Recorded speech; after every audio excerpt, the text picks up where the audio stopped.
조갑제TV 시청자 여러분 안녕하십니까. 2020년 7월 5일 밤 10시 19분입니다.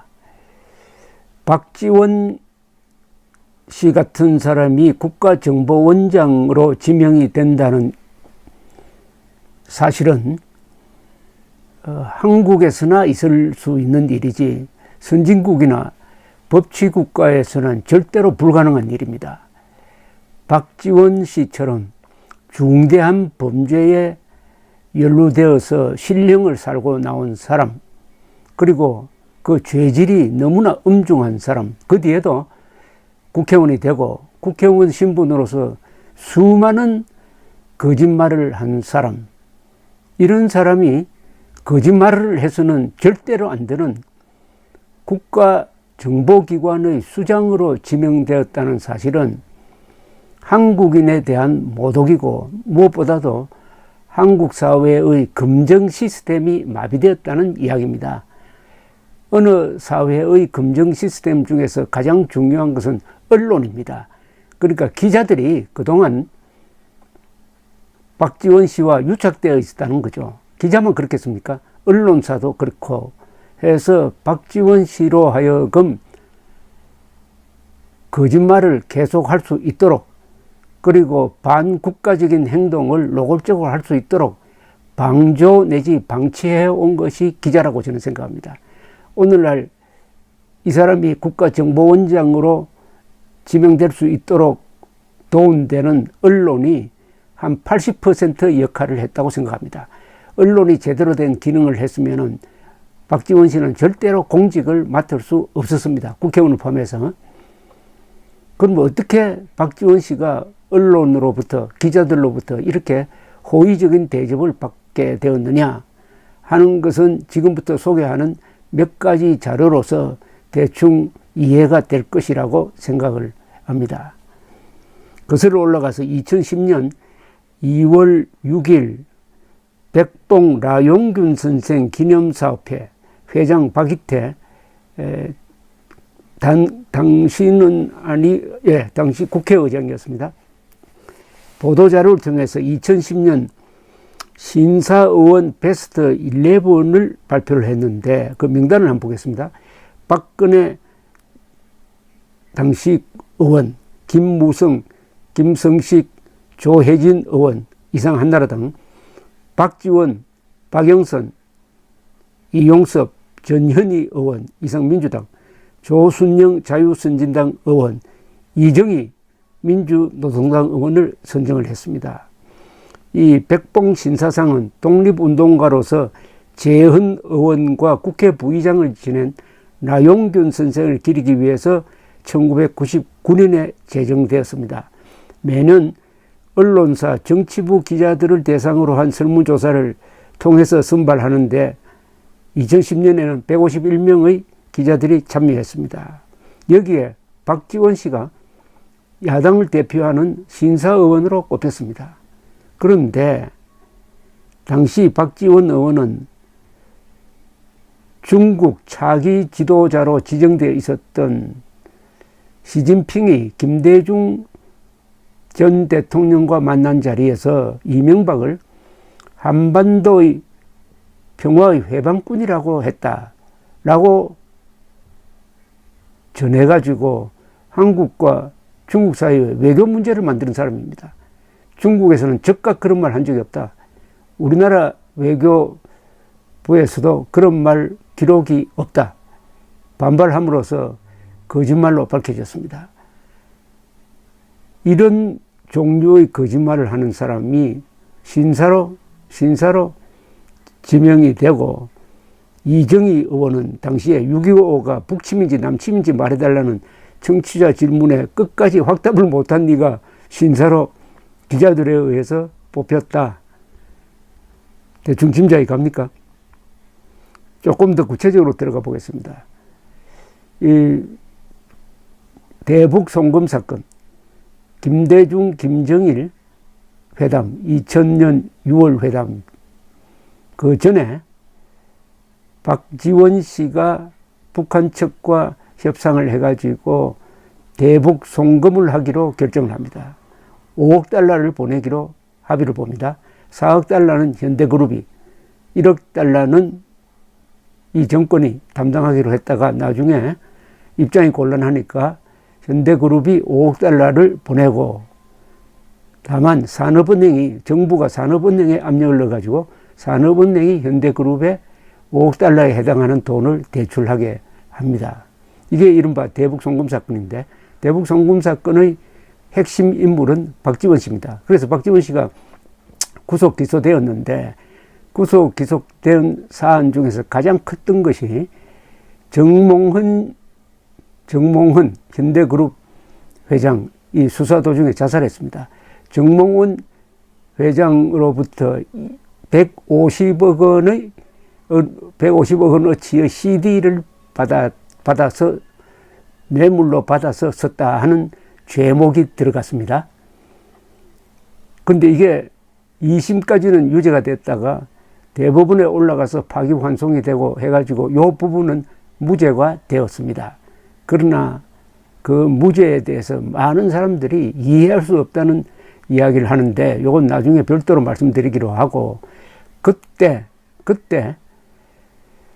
CD 150억 원을 박지원 씨가 이익치 회장을 통해서 정몽헌으로부터 받아가지고 그 150억 원을 김영환이라는 사람 김영환이라는 무기중개상에 맡겨가지고 그걸 관리하도록 했다고 김영환이라는 사람이 자술서에 쓴 적이 있습니다.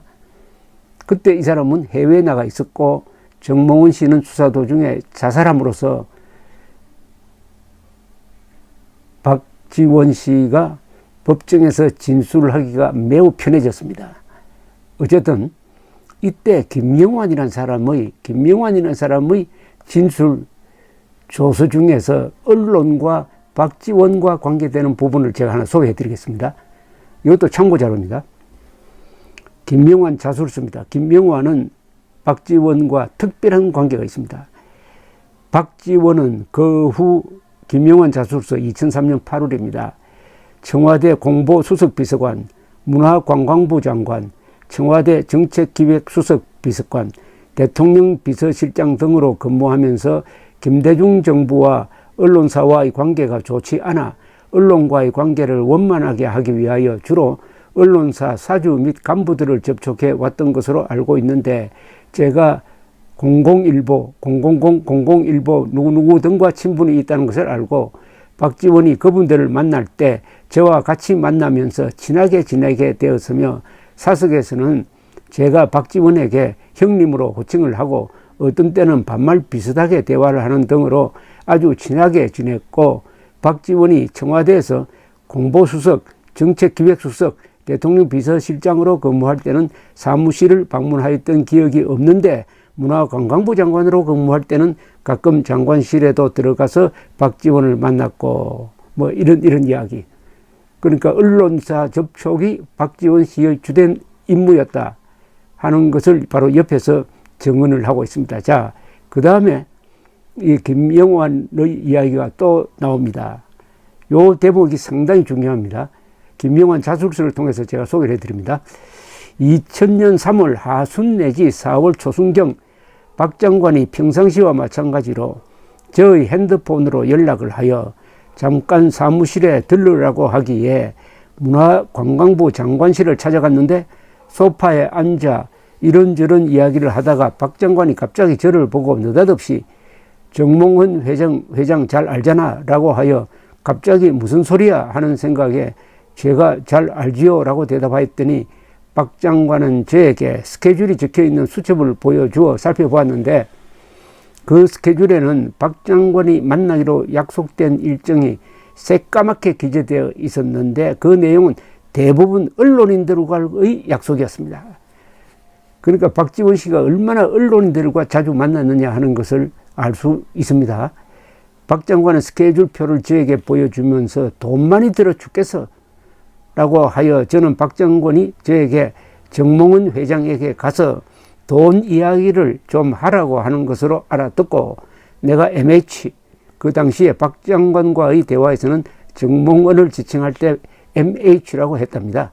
에게 부탁 한번 해볼게요 라고 한 적이 있고, 며칠 후 아침에 정몽헌 회장실로 찾아가서 정 회장을 만나 박지원이 요새 어려운 모양인데 한번 도와줘요 라고 하면서 박지원 장관에게 돈을 좀 갖다 주라는 취지로 말을 하였던 적이 있고, 정 회장은 저의 말을 듣고 알았다는 취지의 답변을 한 것으로 기억합니다.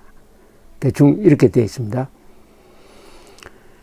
저는 당시 위 150억 원을 정몽헌 회장이 직접 박지원 장관에게 전달한 것이라고 생각하였었는데, 이 사건과 관련된 의도를 보고 나서야 정 회장이 그 돈을 이익치 회장을 통하여 박 장관에게 전달하였다는 사실을 알게 되었습니다. 요 정도로 하고요. 그 다음에 또 하나, 지금까지 설명드린 것은 박지원 장관이 언론인들 만나는데 돈이 모자란다고 해가지고 도움을 청했다는 내용 취지의 김명환 진술이었습니다.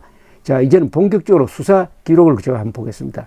2003년 9월 2일 대검찰청 중앙수사부 제1과 조사실에서 남무선 검사는 박지원 전 문화관광부 장관에 대한 대북 송금 사건 피의자 신문을 합니다.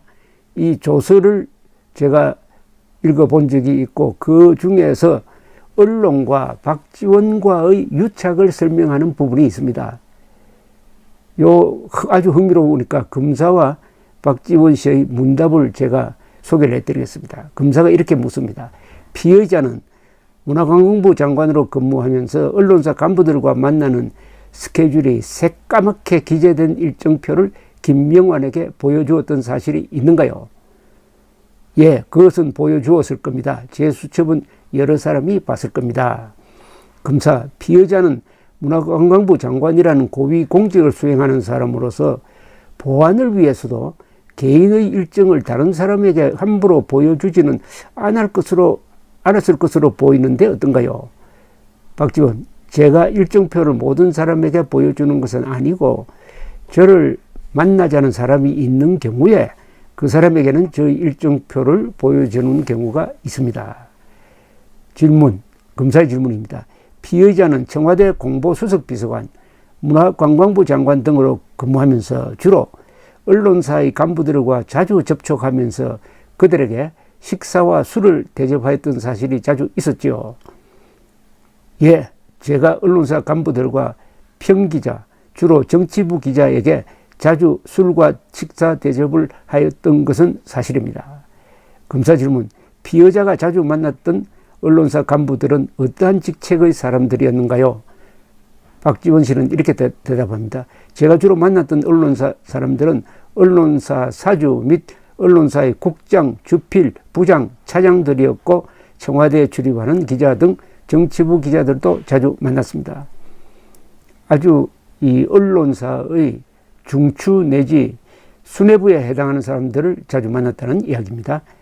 검사 질문, 피의자가 만났던 언론사 간부들을 만난 횟수와 만나는 인원수 등은 어떠하였는가요? 라고 물으니까 박지원 씨는 이렇게 이야기합니다.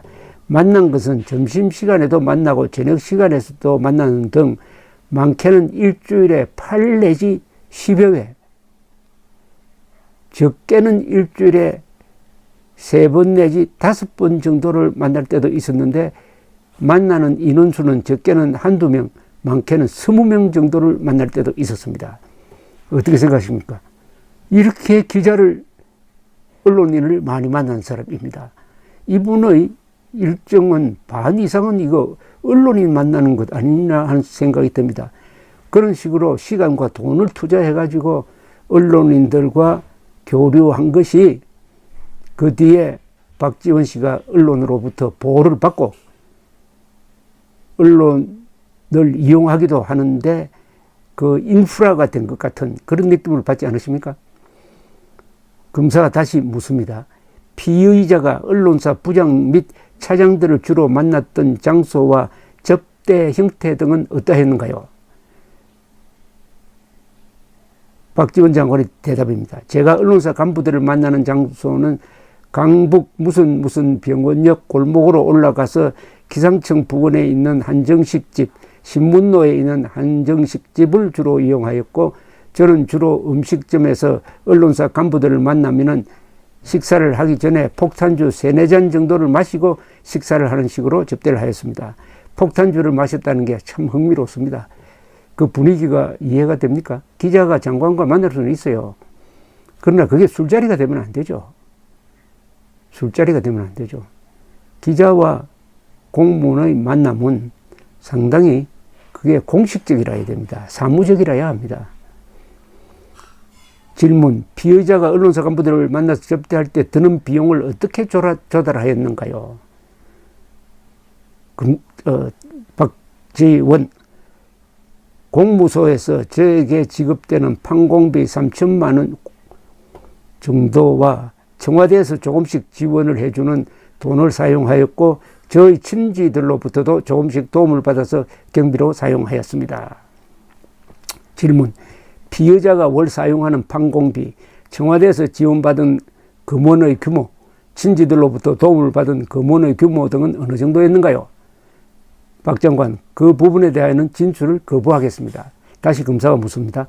그 부분에 대하여 진술을 거부하는 이유는 언론사 종사자를 상대로 한 접대비 규모가 밝혀지면은 피의자가 사용했다는 자금의 액수보다 훨씬 규모가 큰 것으로 드러나고 따라서 피의자가 다른 곳에서 별도로 돈을 받아 사용한 것으로 추정되는 것으로 생각하기 때문에 진술을 꺼리는 것이 아닌가요? 아주 날카롭게 물으세요. 그러니까 박지원 씨는 그것은 아니고 제가 일일이 기억을 하지 못하여 그런 겁니다. 다시 검사가 묻습니다. 피의자는 위 언론사 부장 및 차장 등 언론사 간부들에게 식사와 술을 대접하면서 그들에게 별도로 돈을 주었던 사실도 있지요. 박 전 장관은 돈 준 적은 없습니다. 다시 질문합니다. 검사가 피의자가 언론사 간부들을 만날 때마다 한 번에 드는 경비는 어느 정도였는가요? 박 전 장관은 정확하게 기억을 할 수 없습니다. 다시 검사가 묻습니다. 피의자는 문화관광부 장관으로 근무할 때에 김명환에게 언론사 간부들과 만날 스케줄이 새까맣게 기재된 일정표를 보여주면서 돈이 많이 들어서 힘이 든다는 말을 하였던 사실이 있는가요? 박 전 장관은 그런 기억은 없습니다. 라고 이야기했습니다. 대충 그림이 그려집니까? 얼마나 기자들을 많이 만났고 기자들을 만나는 그 자리의 분위기가 폭탄주로 시작이 되었다는 그 어떤 그림, 그 속에서 박지원 씨가 한국 언론을 타락시켰다고 보면 안 될까요? 한국 언론을 타락시켰다는 것은 물론 접대로서 타락시켰다는 뜻도 있겠지만 그것은 하나의 형식이고 결론적으로는 그동안 한국 언론이 박지원 씨에 대해서 엄정한 잣대를 들이대지 못했다. 박지원 씨의 문제점을 다 덮어주었다. 그래서 문재인 대통령의 국가정보원장 지명이라는 비극이 생겼다. 이런 뜻입니다. 작년에 이 조갑제닷컴에 아주 좋은 글을 쓰시는 원로 언론인입니다. 이분의 필명은 문무대왕인데 이런 칼럼을 썼습니다. 이것도 박지원 씨와 언론의 유착관계를 엿보게 하는 겁니다. 문무대왕이 쓴 글을 소개를 해드리겠습니다. 요즘 TV조선에서 깃발 날리는 두 사람이 있다. 국회의원 박지원과 트롯 가수 송가인이다. 박지원과 송가인이 특혜를 받고 있는 뒷그늘에는 TV조선 고위 임원 가운데 전남 진도 출신이 있다는 이야기도 있다. 박지원은 TV조선의 인기 시사 토크쇼 강적들에 고정 출연하고 있다. 박지원이 강적들에 고정 출연하여 박지원 특유의 청산유수식 달변으로 시청자들을 현혹시킨다. 박지원의 주장은 구역질 난다는 시청자들의 비난 댓글도 많다. 특히 박지원은 더불어민주당 소속 국회의원들보다도 더 적극적이고 노골적으로 조국을 지지 찬양한다. 조국만이 검찰개혁의 적임자라고 추켜 세운다. 조국과 그의 가족들이 저지른 각종 의혹과 범죄성 조국 게이트는 의혹일 뿐 청문회에서 본인이 해명하면 된다고 주장한다. 그 수많은 비리와 의혹이 언론 보도를 통해 확인되고 드러나고 있는데도 확실한 한방이 없다고 주장한다. 박지원의 이 같은 궤변은 시청자들의 항의와 공개의 대상이 되고도 있다. 이런 박지원이 TV조선의 강적들의 어떻게 해서 고정 출연하게 되었는지 궁금하다. 박지원 자신이 의혹의 대상이 되고 있다. 특정 현역 국회의원이 방송의 특정 프로그램에 고정 출연하는 것은 명백한 특혜이다. 방송 출연자에 대한 선정은 공정하고 형평성을 가져야 한다. 특히 국회의원이 고정 출연하는 것은 공정하지도 못하고 다른 현역 의원과의 형평성에도 어긋나는 것이다. 특히 내년 4월 총선을 앞두고 있는 시기에 박지원이 고정 출연하는 것은 TV조선이 박지원을 특별 지원하거나 홍보해 주려는 저희가 있는 것이 아닌가 의심받고 있다. 그렇지 않고서야 이런 일이 있을 수 없다. 방송 보도 프로그램의 제작 원칙과 프로그램의 공정성 확보에도 위배되는 것이다. 방송의 시사 토크쇼에 여야 국회의원이 같이 출연해서 논쟁을 벌이는 경우는 있어도 박지원처럼 현역 의원이 고정 출연하는 경우는 없다. 신문의 경우도 특정 국회의원에게만 칼럼 발표의 기회를 주지는 않는다. 이렇게 박지원 씨에게 TV조선이 주는 특혜를 언급을 했습니다. 제가 몇 가지 사례를 쭉 설명을 했습니다. 결과적으로 한국 언론이 기자가 죽은 사회, 죽은 기자의 사회가 아니라면은 박지원 씨는 절대로 국회의원도 될 수 없었고 국가정보원장은 꿈도 꾸지 못했을 것입니다. 그러나 꿈도 꾸지 못했던 현실이 현실화되었습니다. 이것은 한국 언론이 책임져야 합니다. 박지원 한국 언론의 유착관계. 박지원이 한국 언론을 타락시켰다. 저의 말에 반론이 있는 분들은 댓글을 남겨주시기 바랍니다. 감사합니다.